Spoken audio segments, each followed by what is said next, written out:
So what we need to do is learn to switch on our acorn brains so it can win this struggle going on with the marshmallow brain. That's the beginning of becoming a long-term thinker, to recognize that by nature we have this acorn brain built into us. The question it really is, how are we going to switch it on?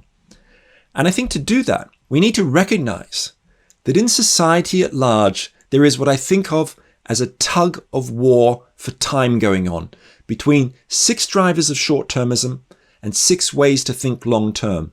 The 6 drivers of short-termism are dragging us over the edge of civilizational breakdown.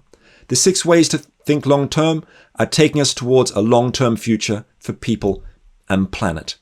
And we need to draw on the 6 ways to think long, this cognitive toolkit for long-term thinking that I mentioned before, in order to really switch on our acorn brain and become better ancestors. Now, if you look at the 6 drivers of short-termism, some of them are quite familiar, like digital distraction or political presentism, the short-term electoral cycles. Some of them are deeper, such as the tyranny of the clock, because the invention of the clock in the medieval period is a key moment in shortening our time horizons. Time started being measured and sped up. It's been going on for 500 years. By 1700, most clocks had minute hands. By 1800, they had second hands, and the clock became the key instrument of the Industrial Revolution, keeping those assembly lines moving faster and faster. Today, of course, we've got nanosecond speed share trading going on, which has brought the future closer and closer to the present.